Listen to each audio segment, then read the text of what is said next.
السلام علیکم ورحمۃ اللہ وبرکاتہ۔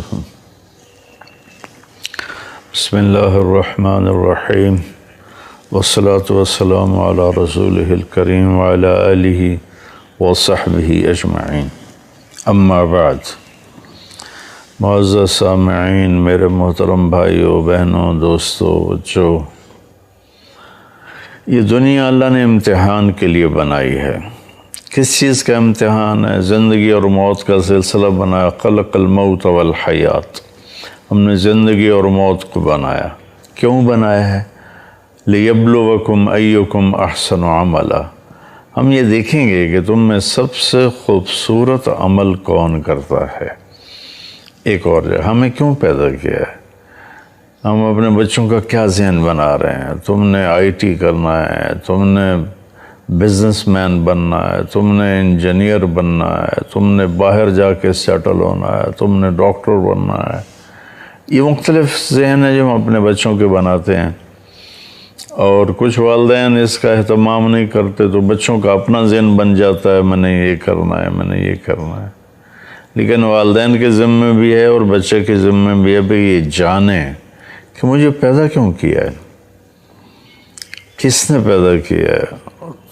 اس کا جواب کسی کے پاس نہیں سوائے قرآن کے، واللہ خلقکم، تمہیں اللہ نے پیدا کیا۔ اچھا تو کیا چاہتا ہے؟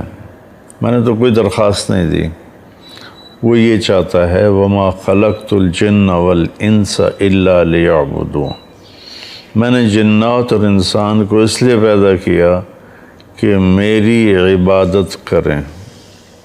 عبادت سے مراد یہاں نمازیں، روزے، حج، زکوٰۃ نہیں ہے۔ عبادت بندگی کو کہتے ہیں کہ میرے سامنے جھک جائیں، میری مان کے چلیں۔ زندگی کے ہر شعبے میں، نماز تو 5 وقت ہے تو باقی وقت کیا کریں؟ روزے ختم ہونے کو آ رہے ہیں، باقی سال کیا کریں گے؟ زکوٰۃ جیب سے نکال کے یوں دے دی، ختم۔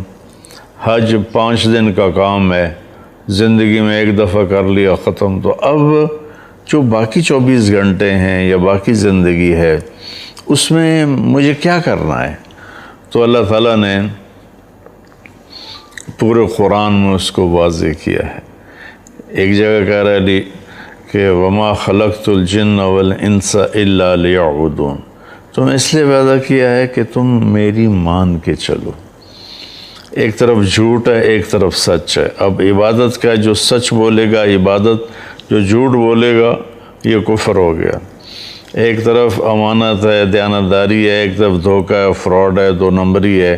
جو امانت دیانتداری پہ چلے گا وہ بندگی عبادت ہے، جو 2 نمبری کرے گا اور لوگوں کو دھوکہ دے گا اور تجارت میں ہیرا پھیری کرے گا تو یہ کفر ہے۔ اللہ کی ماننا، اللہ کی جو والدین کی خدمت کرے گا، محبت کرے گا، ان کی فرما برداری کرے گا تو یہ عبادت ہے۔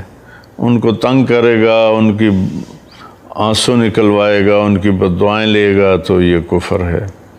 بیوی کے ساتھ اچھا سلوک کرے گا تو یہ بندگی ہے، بیوی کے ساتھ بدتمیزی کرے گا تو یہ کفر ہے۔ اور بیوی خامند کی خدمت کرے گی اور اس کی فرما برداری کرے گی تو یہ عبادت ہے، اور اگر وہ خامند کے ساتھ بدتمیز ہے تو یہ ناشکری ہے اور یہ کفر ہے۔ تو کفر سے مراد وہ بڑا نہیں، یعنی نافرمانی ہے۔ نافرمانی کو بھی کفر کہتے ہیں۔ اللہ کو نہ ماننا یہ بھی کفر ہے، اور اللہ کی نہ ماننا، یہ اللہ کو مان کر پھر اس کی نہ ماننا، یہ اس سے چھوٹے درجے کا کفر ہے۔ تو یہ اللہ نے ایک سسٹم بنایا کہ میں دیکھ رہا ہوں، تمہارا امتحان لے رہا ہوں۔ یہ دنیا کو اتنا خوبصورت کیوں بنایا؟ انا زینا السماء الدنیا، انا جعلنا وعلى الارض زینۃ لها لنبلوہم ایہم احسن عملا، کہ میں نے زمین کو، تمہاری دنیا کو بڑا خوبصورت بنایا یہ دیکھنے کے لیے کہ تم میں اپنے عمل کو بھی خوبصورت کون بناتا ہے۔ یہ میرے عزیزو ہم ٹیسٹ میں چل رہے ہیں، اور ہمارا پیپر زیادہ کا نہیں خوبصورت کا ہے کہ اللہ تعالیٰ نے یہ نہیں کہا لیبلوکم ایکم اکثر عملا، میں یہ دیکھوں گا تم میں زیادہ عمل کون کرتا ہے۔ اللہ نے فرمایا میں یہ دیکھوں گا لیبلوکم ایکم احسن عملا، کہ تم میں خوبصورت عمل کس کا ہے۔ میں اس پر ایک مثال دیتا ہوں، واقعہ سناتا ہوں، اس سے یہ احسن، خوبصورت، اکثر، زیادہ، اس کا فرق آ جائے گا کہ اللہ کی بارگاہ میں عمل کا وزن اگر زیادہ ہے تو وہ اصل ہے۔ تبوک کا موقع آیا اور صحابہ پہ بڑی تنگی تھی، تو نبی پاک صلی اللہ علیہ وسلم نے اپیل کی کہ لشکر کی تیاری کے لیے لوگ چندہ دو۔ تو عمر رضی اللہ تعالیٰ عنہ ہمیشہ اس کوشش میں رہتے تھے کہ میں ابو بکر سے آگے نکل جاؤں، لیکن بے بس ہوتے تھے۔ ابو بکر رضی اللہ تعالیٰ عنہ کی پرواز کے آگے وہ بے بس ہوتے تھے۔ تو جب تبوک کا موقع آیا تو ان دنوں ابو بکر رضی اللہ تعالیٰ عنہ پر تنگی تھی، حالات کی تنگی تھی اور پیسے کی تنگی تھی، اور عمر رضی اللہ تعالیٰ عنہ اس وقت مالدار تھے اور مال کافی تھا، تو بڑے خوش ہوئے کہ اگر میں کبھی ابو بکر سے جیت سکتا ہوں تو وہ آج کا دن ہے، کہ اس کے پاس وسائل کوئی نہیں، اسباب کوئی نہیں، پیسہ کوئی نہیں، میرے پاس پیسہ بھی ہے، وسائل بھی ہیں، اسباب بھی ہیں، آج میں ابو بکر سے آگے نکل جاؤں گا۔ تو انہوں نے مال کو 2 حصوں میں تقسیم کیا، آدھا گھر رکھا اور آدھا جمع کر کے جو کچھ بھی تھا لا کر اللہ کے نبی کے سامنے رکھا۔ ابو بکر رضی اللہ تعالیٰ عنہ نے گھر میں جتنا کچھ تھا وہ سارا جمع کر کے، حتیٰ کہ دیوار کے ساتھ سوئی لٹکی ہوئی تھی اس کو بھی ٹٹول رہے تھے، تو بیگم نے پوچھا کیا دیکھ رہے ہو دیوار پر؟ کہا یہاں سوئی لٹکائی تھی وہ دیکھ رہا ہوں، یہ تفسیر عزیزی میں ہے۔ تو وہ سوئی بھی اتاری اور پوٹلی میں ڈالی، وہ پوٹلی اتنی بنی، فرض کرو عمر رضی اللہ تعالیٰ کا سامان اتنا، میں ایک مثال دے رہا ہوں، اور ابو بکر رضی اللہ عنہ کا سامان اتنا۔ اب دیکھنے میں عمر جیت چکے ہیں، ابو بکر ہار چکے ہیں، لیکن اللہ رسول تو جانتے ہیں کہ کون کس سطح پر ہے اور کس کی کیا قربانی ہے۔ خوبصورت کا امتحان ہے کہ تم میں زیادہ خوبصورت عمل کون کرتا ہے۔ تو اب یہاں سوال ہونا تھا کہ ابو بکر کتنا لائے ہو؟ فرض کرو وہ کہتے جی میں 1000 درہم لایا ہوں، اور پھر پوچھتے عمر سے عمر تم کتنا لائے ہو؟ تو وہ کہتے جی میں 10,000 درہم لایا ہوں۔ تو عمر کی جیت تھی، ابو بکر کی ہار تھی۔ اور اس موقع کا سوال بھی یہی بنتا ہے، ہمیں لوگ چندہ دیتے ہیں کبھی فزیکلی آ کر کہ جی یہ پیسے ہیں مدرسے کے لیے، تو ہم یہ پوچھتے ہیں کہ کتنے ہیں۔ یہ کبھی نہیں پوچھا آج تک کہ جی باقی گھر میں کتنے ہیں آپ کے اور بینک میں کتنے ہیں۔ یہ پوچھیں تو اگلے ہم پر شک کرنے لگ جائیں گے کہ لگتا ہے مولوی صاحب کی نیت میں کوئی فطور آیا ہوا ہے، کوئی بدنیتی آ گئی ہے، ہم سے ہمارا بینک بیلنس پوچھ رہا ہے۔ تو میرے نبی نے سوال تو یہ کرنا تھا عمر کتنا لائے ہو، ابو بکر کتنا لائے ہو۔ اس سوال پر خوبصورتی پیچھے رہ جاتی اور زیادتی آگے بڑھ جاتی۔ تو میں قربان جاؤں، آپ نے سوال پلٹ دیا، ابو بکر سے پہلے نہیں پوچھا، پہلے عمر سے پوچھا۔ عمر ما خلفتا، عمر پیچھے کیا چھوڑ کے آئے ہو؟ تو عمر رضی اللہ عنہ کو کھٹک گیا کہ میں ہار گیا، ان کے سوال سے ہی کھٹک گیا کہ بازی میرے ہاتھوں سے نکل گئی۔ لیکن پھر بھی وہ تھوڑا تھے کہ میرے پاس بہت زیادہ میں لایا ہوں، کہنے لگے یا رسول اللہ آدھا میں نے گھر چھوڑا ہے اور آدھا میں لے کر آپ کے پاس آ گیا ہوں۔ تو یہ زیادہ تھا۔ اب آپ نے ابو بکر سے پوچھا ما ترکت لأہلک، ابو بکر تم بچوں کے لیے کیا چھوڑ کے آئے ہو؟ تو انہوں نے عرض کی یا رسول اللہ ترکت لہم اللہ ورسولہ۔ واہ واہ واہ ابو بکر واہ، کیا تیری شان۔ آپ نے فرمایا کہ آپ نے عرض کیا یا رسول اللہ، میں اپنے گھر والوں کے لیے اللہ اس کا رسول چھوڑ کے آیا ہوں، باقی سب کچھ لے کے آ گیا ہوں۔ تو عمر رضی اللہ عنہ بول پڑے ابو بکر میں تو اس سے آگے کبھی نہیں نکل سکتا۔ یہ ہے احسن عملا اکثر عملا۔ یہ بھی مطلوب ہے کہ ہم زیادہ سے زیادہ نیکیاں کریں، زیادہ سے زیادہ اچھے کام کریں، لیکن اس میں جو آگے بڑھ جائے گا نا، جس کا عمل خوبصورت زیادہ ہوگا وہ آگے بڑھ جائے گا۔ تو اپنے عمل کو نماز کے لیے 15 منٹ فارغ کر لیں اور اس کو تسلی سے پڑھیں۔ قرآن کی تلاوت ضروری نہیں کہ آپ ایک دن میں 10 سپارے پڑھیں اور آپ کو پتہ ہی کوئی نہ ہو کہ میں نے پڑھا کیا ہے۔ قرآن کو سوجھ بوجھ سمجھ کے ساتھ پڑھیں، یہ اللہ کو زیادہ پسند ہے بنسبت ایسے ہی قلم وہ کیا اسے کہتے ہیں کہ کمپیوٹر کی طرح زبان چلاتے جانا اور پتہ ہی نہ ہو کہ میں نے پڑھا کیا ہے۔ ایسے ہی نوافل ہیں کہ کثرت نوافل سے زیادہ اللہ کو حسن نفل پسند۔ ایسے لوگوں کے ساتھ معاملہ ہے کہ حسن سلوک کے ساتھ، محبت کے ساتھ، پیار کے ساتھ معاملہ کرنا، یہ اللہ تعالیٰ کو زیادہ پسند ہے۔ اللہ کی بارگاہ میں جس چیز کا وزن پڑے گا وہ پڑے گا اس کے خوبصورت عمل کا۔ اور سب سے جو خوبصورت عمل جو اس کے ترازو کو جھکا دے گا، ایسے کر دے گا، ایک روایت مجھے بھی یاد آ گئی، ایک شخص کا نامہ اعمال لایا جائے گا، ایک شخص کا ترازو کے سامنے کھڑا کیا جائے گا اور اس کی نیکیوں کو گناہوں کو تولا جائے گا، تو اس کا ترازو ایسے ایسے کر رہا ہوگا، ایسے ایسے سٹیبل نہیں ہو رہا۔ جب وہ ایسے ہوتا ہے تو اس کا دل کچھ ہمت میں آتا ہے، اور جب وہ یوں ہوتا ہے تو اس کا کلیجہ اچھل کے منہ کو آتا ہے۔ تو کوئی ابھی اس میں کسی طرف کا جھکاؤ واضح نہیں ہو رہا، اس سے ایسے کبھی اس کی جان نکلتی ہے، کبھی وہ اس کو سانس بحال ہوتا ہے، اتنے میں ایک بادل آئے گا اور اس کے رائٹ سائڈ کے ترازو کے پلڑے میں ایسے آ کے اتر جائے گا، تو یوں ہو جائے گا اور سٹیبل ہو جائے گا، تو کہا جائے گا فاز فوزا عظیما، کامیاب ہو گیا۔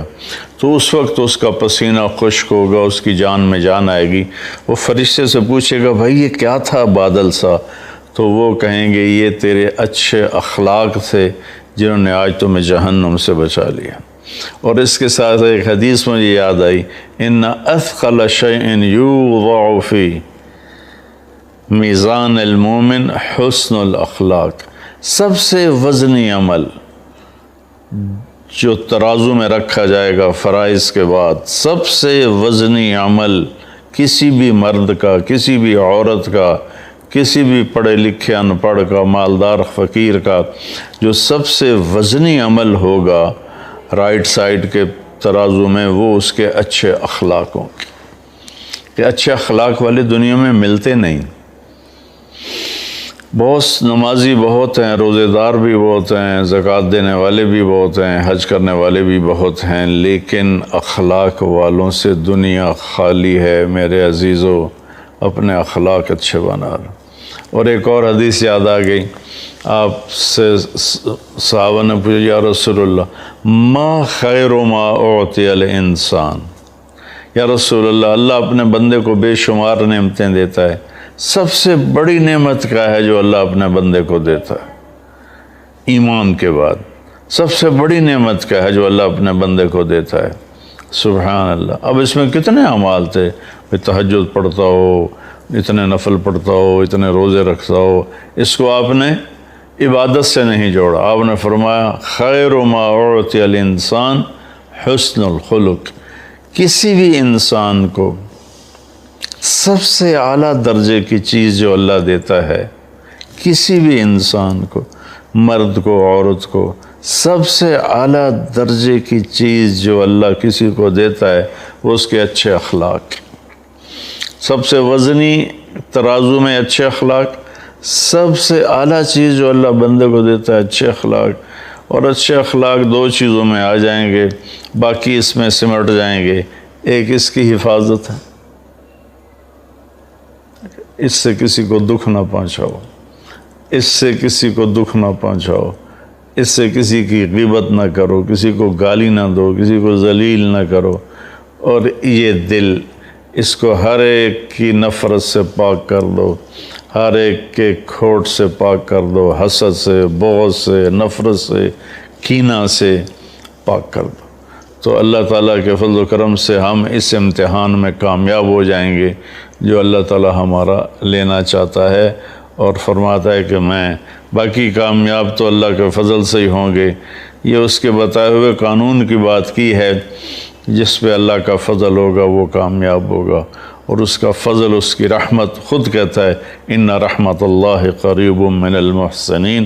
میری رحمت نیک عمل کرنے والے، اچھے عمل کرنے والے، احسان کرنے والوں کے ساتھ ہے.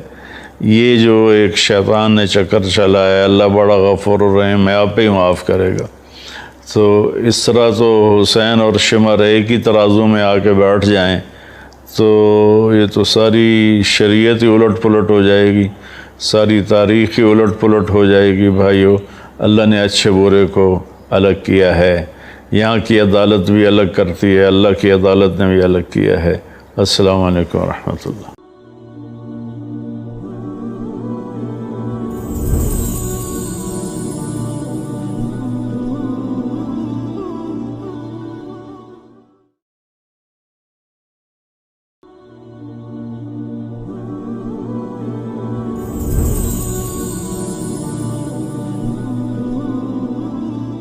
السلام علیکم ورحمۃ اللہ وبرکاتہ. بسم اللہ الرحمن الرحیم، والصلاة والسلام علی رسولہ الکریم وعلی آلہ وصحبہ اجمعین. اما بعد، معزز سامعین، میرے محترم بھائیوں، بہنوں، دوستوں، بچوں، یہ دنیا اللہ نے امتحان کے لیے بنائی ہے. کس چیز کا امتحان ہے؟ زندگی اور موت کا سلسلہ بنایا. خلق الموت والحیات، ہم نے زندگی اور موت کو بنایا. کیوں بنایا ہے؟ لیبلوکم ایکم احسن عملا. ہم یہ دیکھیں گے کہ تم میں سب سے خوبصورت عمل کون کرتا ہے. ایک اور جگہ ہمیں کیوں پیدا کیا ہے؟ ہم اپنے بچوں کا کیا ذہن بنا رہے ہیں؟ تم نے آئی ٹی کرنا ہے، تم نے بزنس مین بننا ہے، تم نے انجینئر بننا ہے، تم نے باہر جا کے سیٹل ہونا ہے، تم نے ڈاکٹر بننا ہے. یہ مختلف ذہن ہے جو ہم اپنے بچوں کے بناتے ہیں، اور کچھ والدین اس کا اہتمام نہیں کرتے تو بچوں کا اپنا ذہن بن جاتا ہے میں نے یہ کرنا ہے، میں نے یہ کرنا ہے. لیکن والدین کے ذمہ بھی ہے اور بچے کے ذمہ بھی ہے کہ یہ جانے کہ مجھے پیدا کیوں کیا ہے، کس نے پیدا کیا ہے. اس کا جواب کسی کے پاس نہیں سوائے قرآن کے. واللہ خلقکم، تمہیں اللہ نے پیدا کیا. اچھا، تو کیا چاہتا ہے؟ میں نے تو کوئی درخواست نہیں دی. وہ یہ چاہتا ہے وما خلقت الجن والانس الا لیعبدون. میں نے جنات اور انسان کو اس لیے پیدا کیا کہ میری عبادت کریں. عبادت سے مراد یہاں نمازیں، روزے، حج، زکوٰۃ نہیں ہے. عبادت بندگی کو کہتے ہیں کہ میرے سامنے جھک جائیں، میری مان کے چلیں. زندگی کے ہر شعبے میں، نماز تو 5 وقت ہے تو باقی وقت کیا کریں؟ روزے ختم ہونے کو آ رہے ہیں، باقی سال کیا کریں گے؟ زکوٰۃ جیب سے نکال کے یوں دے دی، ختم. حج 5 دن کا کام ہے، زندگی میں 1 دفعہ کر لیا، ختم. تو اب جو باقی 24 گھنٹے ہیں یا باقی زندگی ہے اس میں مجھے کیا کرنا ہے؟ تو اللہ تعالیٰ نے پورے قرآن میں اس کو واضح کیا ہے. ایک جگہ کہہ رہا ہے کہ وما خلقت الجن والانس الا لیعبدون، تم اس لیے پیدا کیا ہے کہ تم میری مان کے چلو۔ ایک طرف جھوٹ ہے، ایک طرف سچ ہے۔ اب عبادت کا جو سچ بولے گا عبادت، جو جھوٹ بولے گا یہ کفر ہو گیا۔ ایک طرف امانت ہے، دیانتداری ہے، ایک طرف دھوکہ ہے، فراڈ ہے، دو نمبری ہے۔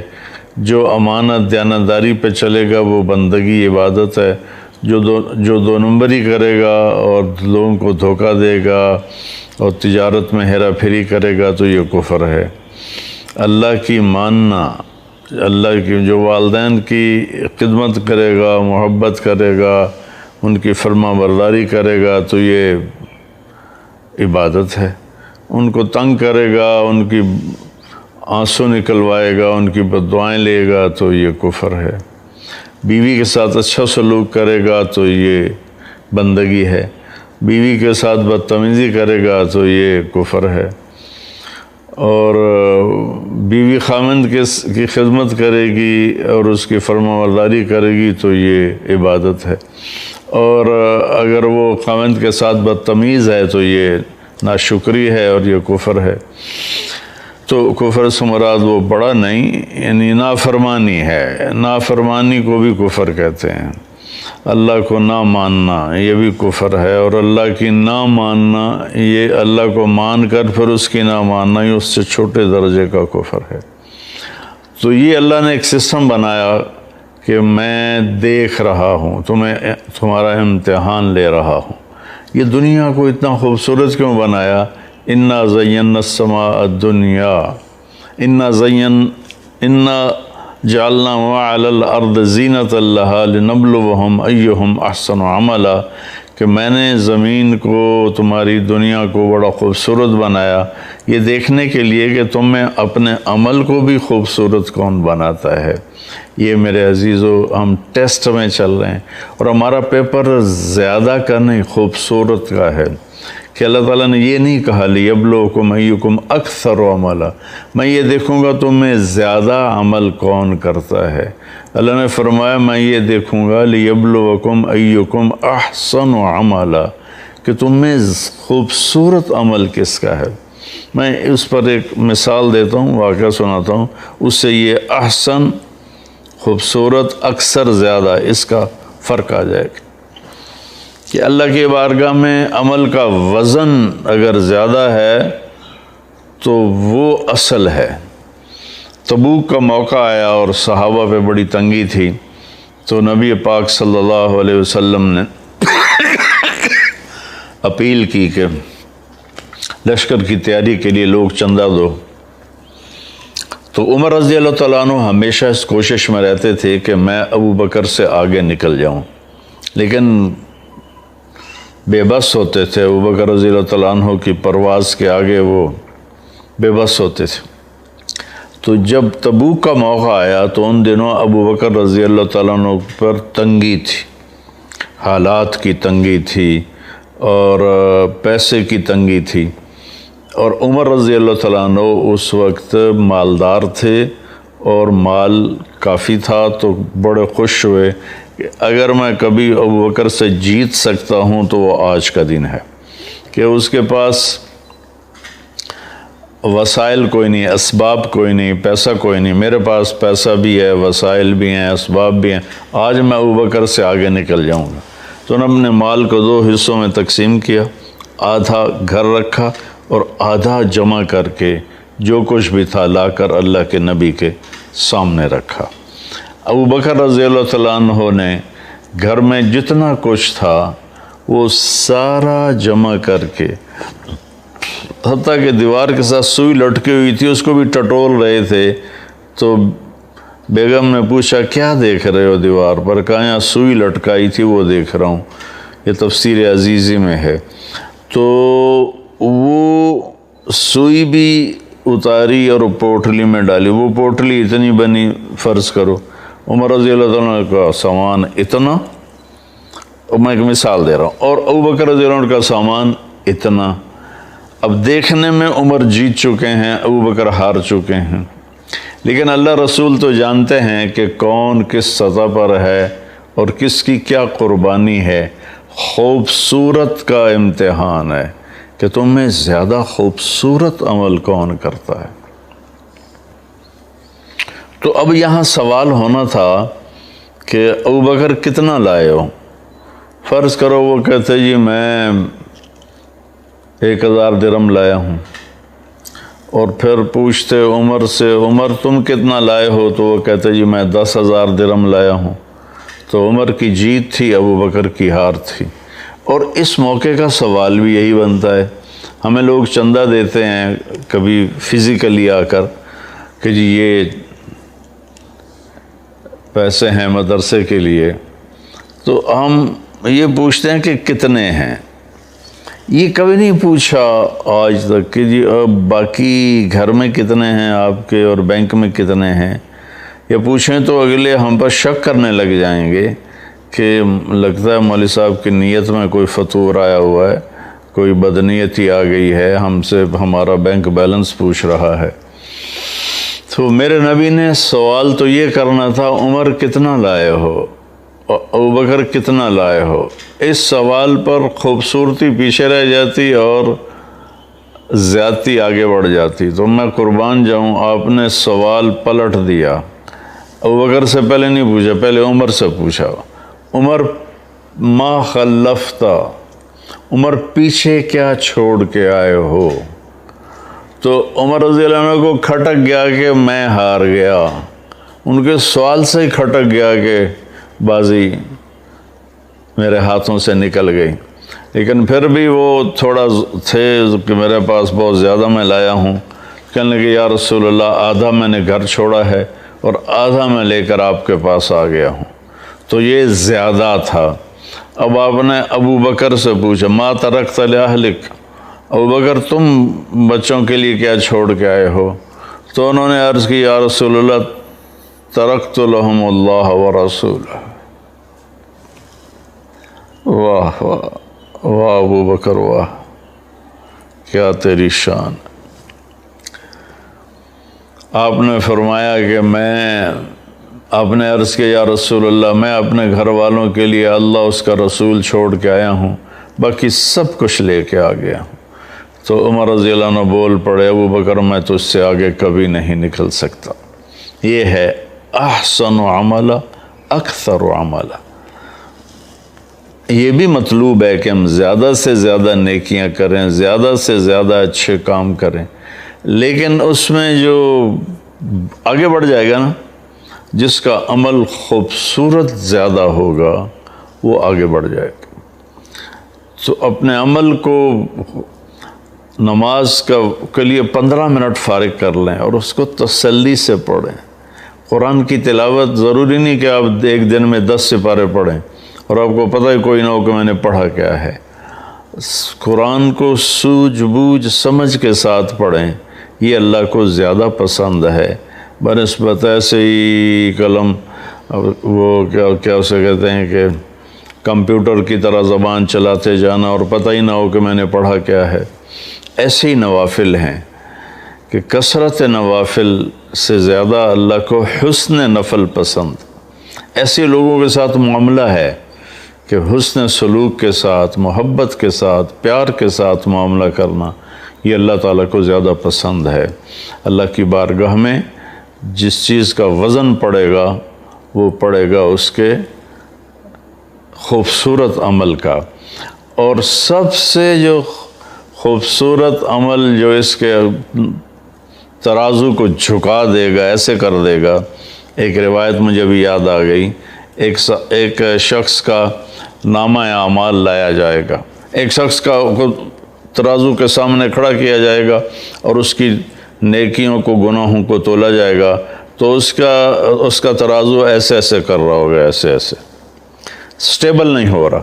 جب وہ ایسے ہوتا ہے تو اس کا دل کچھ ہمت میں آتا ہے، اور جب وہ یوں ہوتا ہے تو اس کا کلیجہ اچھل کے منہ کو آتا ہے۔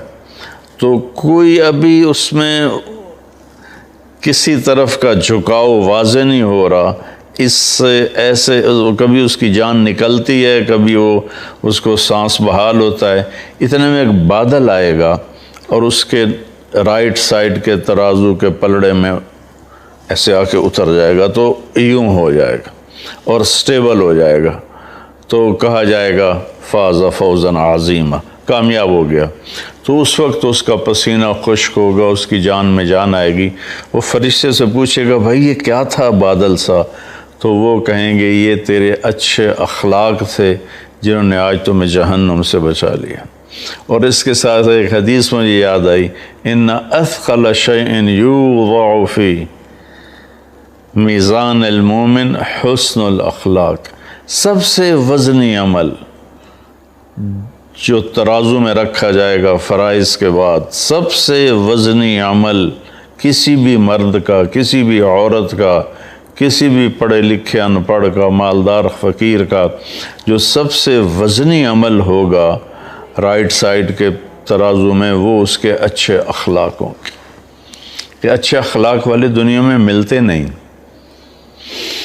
بہت نمازی بہت ہیں، روزے دار بھی بہت ہیں، زکوٰۃ دینے والے بھی بہت ہیں، حج کرنے والے بھی بہت ہیں، لیکن اخلاق والوں سے دنیا خالی ہے۔ میرے عزیزو، اپنے اخلاق اچھے بنا لو۔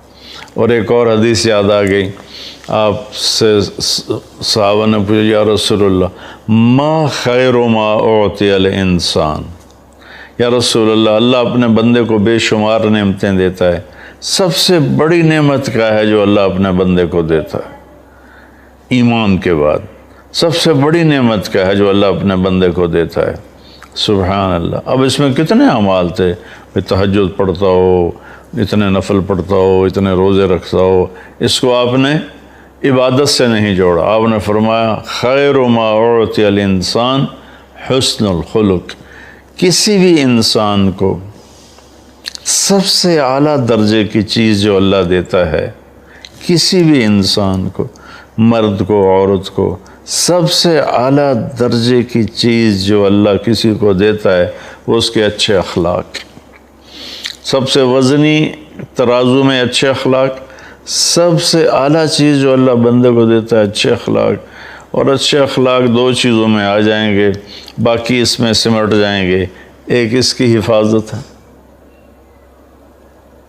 اس سے کسی کو دکھ نہ پہنچاؤ، اس سے کسی کو دکھ نہ پہنچاؤ، اس سے کسی کی غیبت نہ کرو، کسی کو گالی نہ دو، کسی کو ذلیل نہ کرو۔ اور یہ دل، اس کو ہر ایک کی نفرت سے پاک کر دو، ہر ایک کے کھوٹ سے پاک کر دو، حسد سے، بغض سے، نفرت سے، کینہ سے پاک کر دو۔ تو اللہ تعالیٰ کے فضل و کرم سے ہم اس امتحان میں کامیاب ہو جائیں گے جو اللہ تعالیٰ ہمارا لینا چاہتا ہے، اور فرماتا ہے کہ میں باقی کامیاب تو اللہ کے فضل سے ہی ہوں گے۔ یہ اس کے بتائے ہوئے قانون کی بات کی ہے، جس پہ اللہ کا فضل ہوگا وہ کامیاب ہوگا، اور اس کا فضل، اس کی رحمت، خود کہتا ہے ان رحمت اللہ قریب من المحسنین، میری رحمت نیک عمل کرنے والے، اچھے عمل کرنے والے، احسان کرنے والوں کے ساتھ ہے۔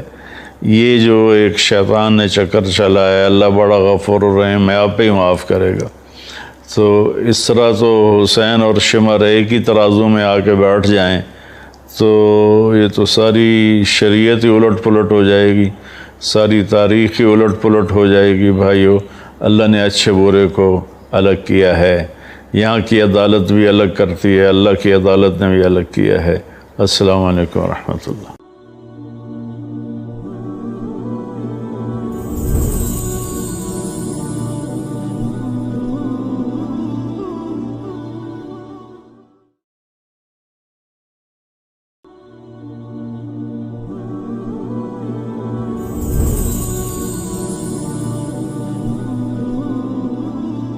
السلام علیکم ورحمۃ اللہ وبرکاتہ۔ بسم اللہ الرحمن الرحیم، والصلاة والسلام علی رسولہ الکریم وعلی آلہ وصحبہ اجمعین، اما بعد۔ معزز سامعین، میرے محترم بھائیوں، بہنوں، دوستوں، بچوں، یہ دنیا اللہ نے امتحان کے لیے بنائی ہے۔ کس چیز کا امتحان ہے؟ زندگی اور موت کا سلسلہ بنایا۔ خلق الموت والحیات، ہم نے زندگی اور موت کو بنایا۔ کیوں بنایا ہے؟ لیبلوکم ایکم احسن عملا، ہم یہ دیکھیں گے کہ تم میں سب سے خوبصورت عمل کون کرتا ہے۔ ایک اور جگہ ہمیں کیوں پیدا کیا ہے، ہم اپنے بچوں کا کیا ذہن بنا رہے ہیں، تم نے آئی ٹی کرنا ہے، تم نے بزنس مین بننا ہے، تم نے انجینئر بننا ہے، تم نے باہر جا کے سیٹل ہونا ہے، تم نے ڈاکٹر بننا ہے۔ یہ مختلف ذہن ہے جو ہم اپنے بچوں کے بناتے ہیں، اور کچھ والدین اس کا اہتمام نہیں کرتے تو بچوں کا اپنا ذہن بن جاتا ہے، میں نے یہ کرنا ہے، میں نے یہ کرنا ہے۔ لیکن والدین کے ذمے بھی ہے اور بچے کے ذمے بھی ہے بھئی یہ جانیں کہ مجھے پیدا کیوں کیا ہے، کس نے پیدا کیا ہے۔ اس کا جواب کسی کے پاس نہیں سوائے قرآن کے، واللہ خلقکم، تمہیں اللہ نے پیدا کیا۔ اچھا تو کیا چاہتا ہے؟ میں نے تو کوئی درخواست نہیں دی، وہ یہ چاہتا ہے وما خلقت الجن والانس الا لیعبدون، میں نے جنات اور انسان کو اس لیے پیدا کیا کہ میری عبادت کریں۔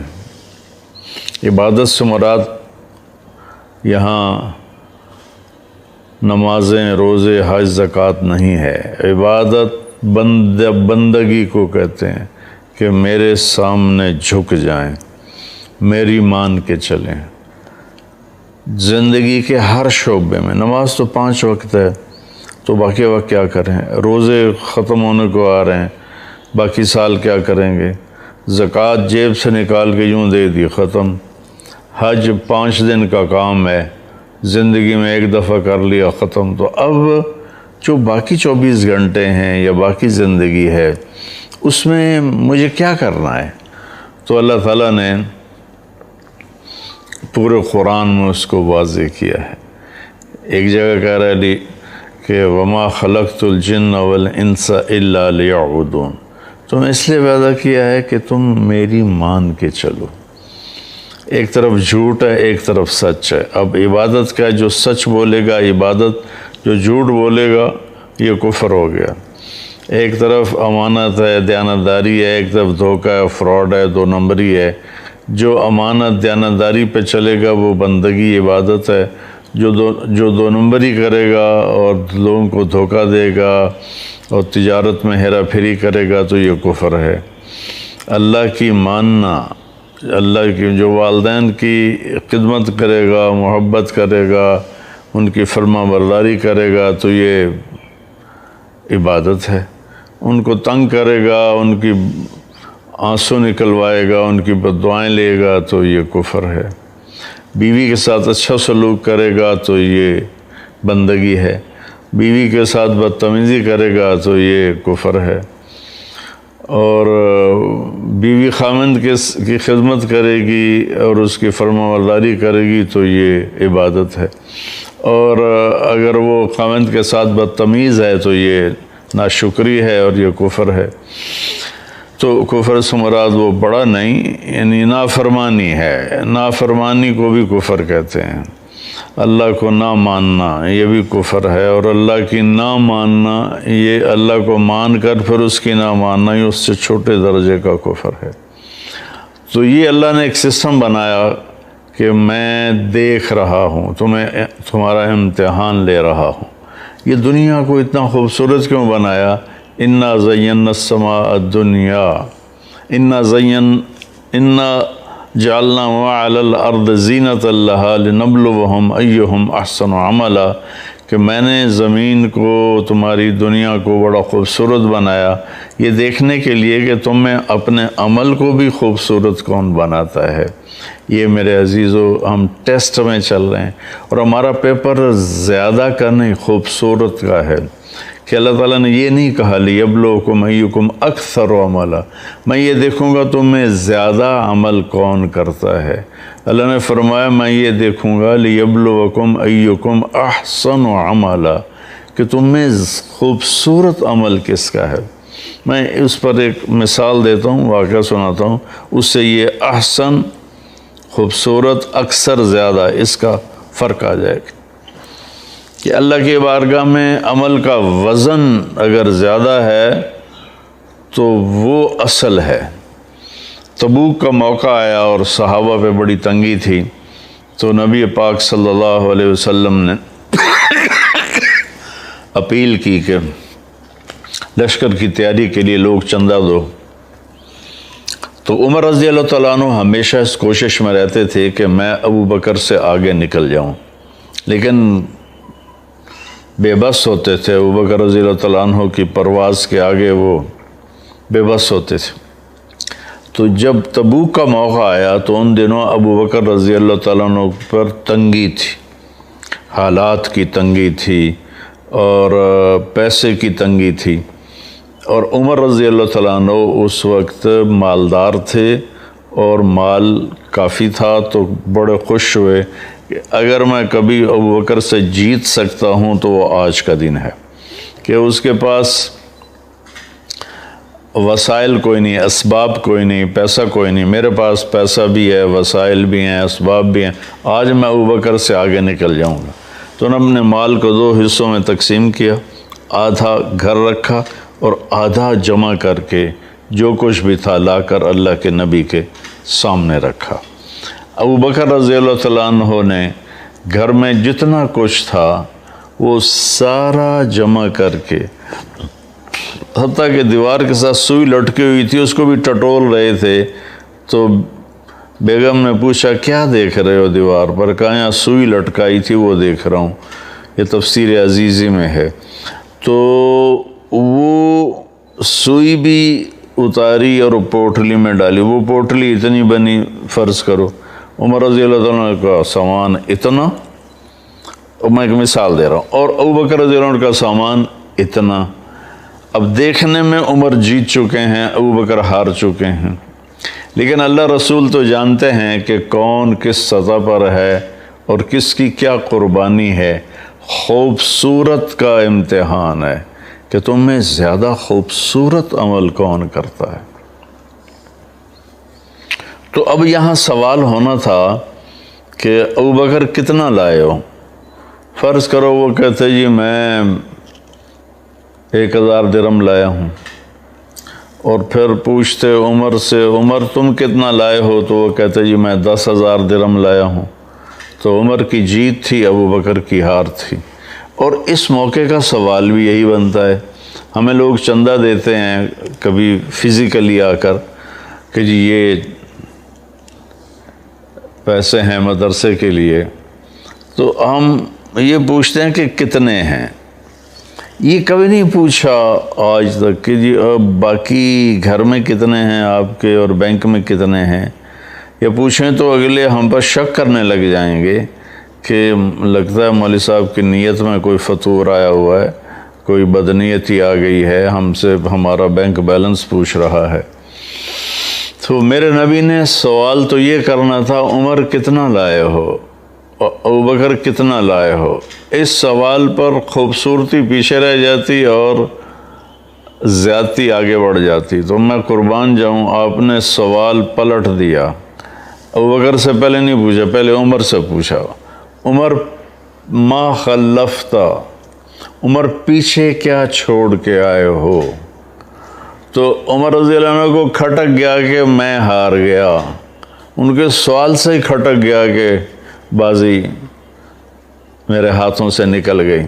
لیکن پھر بھی وہ تھوڑا تھے کہ میرے پاس بہت زیادہ میں لایا ہوں، کہنے لگے یا رسول اللہ آدھا میں نے گھر چھوڑا ہے اور آدھا میں لے کر آپ کے پاس آ گیا ہوں۔ تو یہ زیادہ تھا۔ اب آپ نے ابو بکر سے پوچھا ما ترکت لأہلک، ابو بکر تم بچوں کے لیے کیا چھوڑ کے آئے ہو؟ تو انہوں نے عرض کی یا رسول اللہ ترکت لہم اللہ ورسولہ۔ واہ واہ واہ ابو بکر واہ، کیا تیری شان۔ آپ نے فرمایا کہ آپ نے عرض کیا یا رسول اللہ میں اپنے گھر والوں کے لیے اللہ اس کا رسول چھوڑ کے آیا ہوں، باقی سب کچھ لے کے آ گیا ہوں۔ تو عمر رضی اللہ عنہ بول پڑے ابو بکر میں تو اس سے آگے کبھی نہیں نکل سکتا۔ یہ ہے احسن عملا اکثر عملا۔ یہ بھی مطلوب ہے کہ ہم زیادہ سے زیادہ نیکیاں کریں، زیادہ سے زیادہ اچھے کام کریں، لیکن اس میں جو آگے بڑھ جائے گا نا، جس کا عمل خوبصورت زیادہ ہوگا وہ آگے بڑھ جائے گا۔ تو اپنے عمل کو نماز کے لیے 15 منٹ فارغ کر لیں اور اس کو تسلی سے پڑھیں۔ قرآن کی تلاوت ضروری نہیں کہ آپ ایک دن میں 10 سپارے پڑھیں اور آپ کو پتہ ہی کوئی نہ ہو کہ میں نے پڑھا کیا ہے۔ قرآن کو سوجھ بوجھ سمجھ کے ساتھ پڑھیں، یہ اللہ کو زیادہ پسند ہے بنسبت ایسے ہی قلم وہ کیا اسے کہتے ہیں کہ کمپیوٹر کی طرح زبان چلاتے جانا اور پتہ ہی نہ ہو کہ میں نے پڑھا کیا ہے۔ ایسے ہی نوافل ہیں کہ کثرت نوافل سے زیادہ اللہ کو حسن نفل پسند۔ ایسے لوگوں کے ساتھ معاملہ ہے کہ حسن سلوک کے ساتھ، محبت کے ساتھ، پیار کے ساتھ معاملہ کرنا یہ اللہ تعالیٰ کو زیادہ پسند ہے۔ اللہ کی بارگاہ میں جس چیز کا وزن پڑے گا وہ پڑے گا اس کے خوبصورت عمل کا۔ اور سب سے جو خوبصورت عمل جو اس کے ترازو کو جھکا دے گا، ایسے کر دے گا، ایک روایت مجھے بھی یاد آ گئی، ایک شخص کا نامہ اعمال لایا جائے گا، ایک شخص کا ترازو کے سامنے کھڑا کیا جائے گا اور اس کی نیکیوں کو گناہوں کو تولا جائے گا، تو اس کا ترازو ایسے ایسے کر رہا ہوگا، ایسے ایسے سٹیبل نہیں ہو رہا۔ جب وہ ایسے ہوتا ہے تو اس کا دل کچھ ہمت میں آتا ہے، اور جب وہ یوں ہوتا ہے تو اس کا کلیجہ اچھل کے منہ کو آتا ہے۔ تو کوئی ابھی اس میں کسی طرف کا جھکاؤ واضح نہیں ہو رہا، اس سے ایسے کبھی اس کی جان نکلتی ہے، کبھی اس کو سانس بحال ہوتا ہے۔ اتنے میں ایک بادل آئے گا اور اس کے رائٹ سائڈ کے ترازو کے پلڑے میں ایسے آ کے اتر جائے گا، تو یوں ہو جائے گا اور سٹیبل ہو جائے گا، تو کہا جائے گا فاز فوزا عظیما، کامیاب ہو گیا۔ تو اس وقت اس کا پسینہ خشک ہوگا، اس کی جان میں جان آئے گی۔ وہ فرشتے سے پوچھے گا بھائی یہ کیا تھا بادل سا؟ تو وہ کہیں گے یہ تیرے اچھے اخلاق تھے جنہوں نے آج تمہیں جہنم سے بچا لیا۔ اور اس کے ساتھ ایک حدیث مجھے یاد آئی، ان اثقل شیء یوضع فی میزان المومن حسن الاخلاق، سب سے وزنی عمل جو ترازو میں رکھا جائے گا فرائض کے بعد، سب سے وزنی عمل کسی بھی مرد کا، کسی بھی عورت کا، کسی بھی پڑھے لکھے ان پڑھ کا، مالدار فقیر کا، جو سب سے وزنی عمل ہوگا رائٹ سائڈ کے ترازو میں، وہ اس کے اچھے اخلاقوں کی۔ کہ اچھے اخلاق والے دنیا میں ملتے نہیں۔ بہت نمازی بہت ہیں، روزے دار بھی بہت ہیں، زکوٰۃ دینے والے بھی بہت ہیں، حج کرنے والے بھی بہت ہیں، لیکن اخلاق والوں سے دنیا خالی ہے۔ میرے عزیزو، اپنے اخلاق اچھے بنا لو۔ اور ایک اور حدیث یاد آ گئی، آپ سے صحابہ نے پوچھا یا رسول اللہ ما خیر ما اعطی الانسان، یا رسول اللہ، اللہ اپنے بندے کو بے شمار نعمتیں دیتا ہے، سب سے بڑی نعمت کیا ہے جو اللہ اپنے بندے کو دیتا ہے؟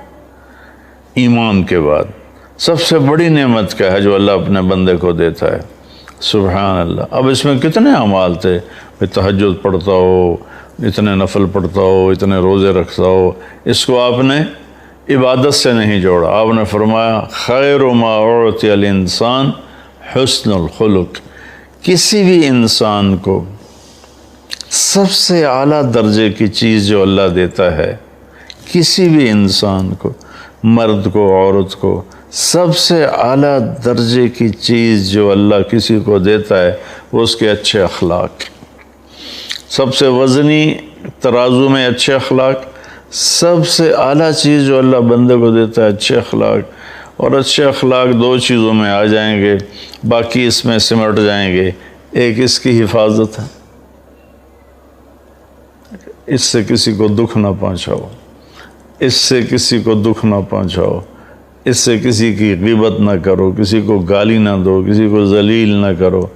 اور یہ دل، اس کو ہر ایک کی نفرت سے پاک کر دو، ہر ایک کے کھوٹ سے پاک کر دو، حسد سے، بغض سے، نفرت سے، کینہ سے پاک کر دو۔ تو اللہ تعالیٰ کے فضل و کرم سے ہم اس امتحان میں کامیاب ہو جائیں گے جو اللہ تعالیٰ ہمارا لینا چاہتا ہے، اور فرماتا ہے کہ میں باقی کامیاب تو اللہ کے فضل سے ہی ہوں گے۔